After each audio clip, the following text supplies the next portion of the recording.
El 18 de junio de 1986, un grupo de personas practicando rafting en aguas bravas disfrutaban de un día con condiciones casi perfectas en las aguas del río Colorado, dentro del Parque Nacional del Gran Cañón. Alrededor de las 9:30 am, escucharon un fuerte estruendo y miraron hacia arriba para ver algo que ninguno de ellos había esperado ver. 2 aeronaves, un helicóptero y un avión, dejando una estela de humo mientras caían del cielo. Las aeronaves que caían desaparecieron de la vista. Se escucharon 2 fuertes estruendos cuando impactaron contra el suelo, y luego 2 columnas gemelas de humo negro se elevaron hacia el cielo. Los balseros se quedaron solos con el sonido del agua que corría y de la naturaleza, una vez más incapaces de procesar el hecho de que, de la nada, de un cielo completamente despejado, acababan de ver a 25 personas precipitarse y morir. El Gran Cañón es un extenso valle fluvial en Arizona, con muchas características naturales increíbles. La garganta en sí llega a tener hasta 1,5 kilómetros o 1 milla de profundidad en algunos lugares, erosionada a lo largo de milenios, revelando formaciones geológicas hermosas y coloridas. El cañón tiene más de 400 kilómetros o más de 250 millas de largo y en algunos lugares llega a tener hasta 29 kilómetros o 18 millas de ancho.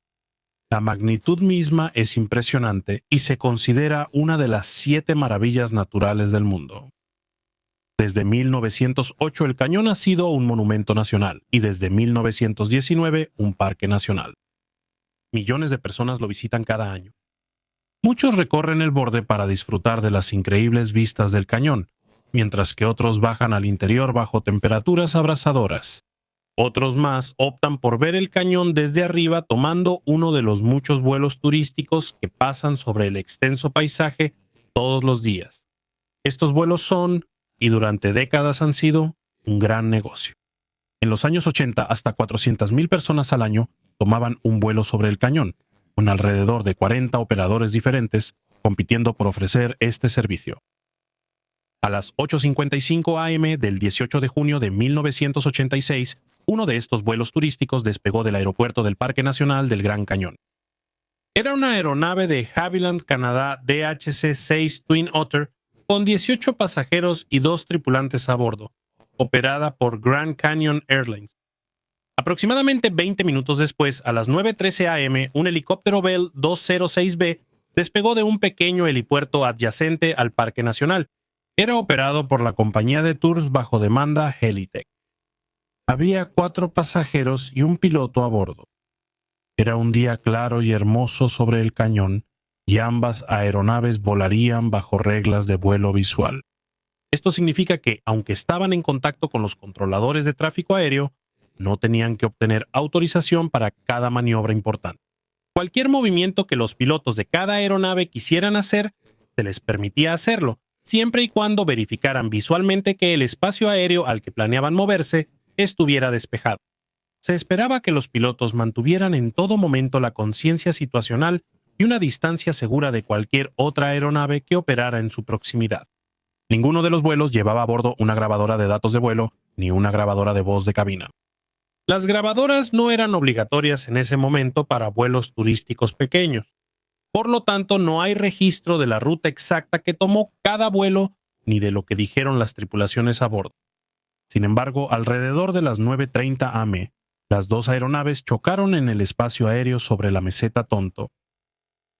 Las aspas del rotor del helicóptero se incrustaron en la aeronave Twin Otter, que estalló y se hizo añicos. Ambas aeronaves sufrieron daños catastróficos y cayeron en picada desde el cielo. El combustible derramado provocó 2 incendios intensos que ardieron con tal intensidad que ríos de aluminio fundido fluyeron cuesta abajo desde los lugares del accidente.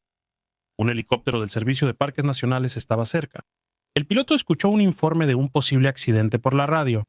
Creyendo que podría haber sobrevivientes, se apresuró a recoger suministros médicos de un helipuerto cercano y luego se dirigió al lugar del accidente. Su prisa fue innecesaria. Ni una sola persona de ninguna de las 2 aeronaves sobrevivió al impacto ni a los incendios que siguieron. 20 personas a bordo del Twin Otter y 5 a bordo del Bell 206B perdieron la vida. Durante los siguientes días, los restos humanos que pudieron ser recuperados fueron retirados de la meseta. Se inició una investigación con el objetivo de responder una sola pregunta. ¿Por qué los pilotos de las dos aeronaves no se vieron ni lograron esquivarse?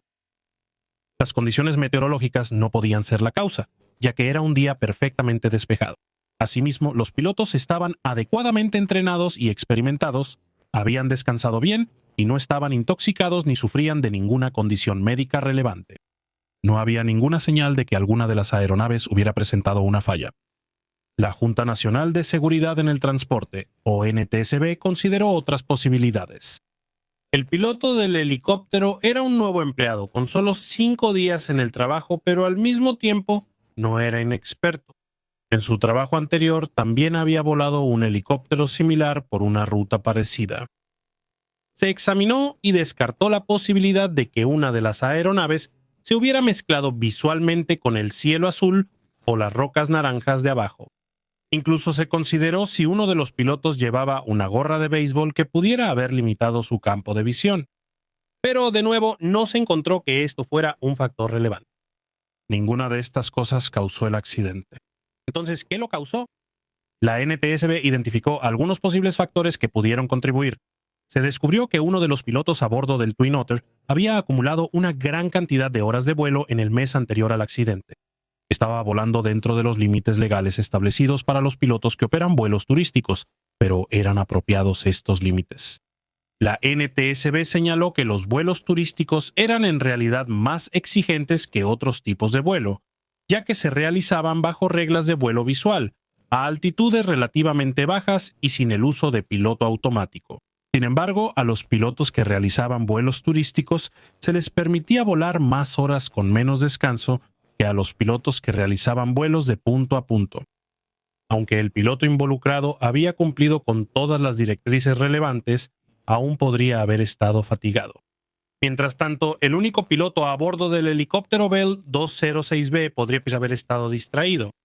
Además de pilotar la aeronave, también era parte rutinaria de su trabajo hacer algunos comentarios y señalar a sus pasajeros los lugares clave en el suelo debajo de ellos. Para hacer esto, giraba la cabeza hacia un lado para mirar a los pasajeros y hablaba en voz alta por encima del sonido de los rotores del helicóptero. El accidente ocurrió en un momento en que el piloto del helicóptero no debería haber estado dando comentarios, pero era posible que hubiera estado respondiendo una pregunta o hablando de alguna otra manera con sus pasajeros. Si lo hubiera estado haciendo, habría estado distraído y girado hacia un lado, con una vista limitada del espacio aéreo alrededor del helicóptero. El cansancio y la distracción pudieron haber causado el accidente, pero también había un problema sistémico más amplio.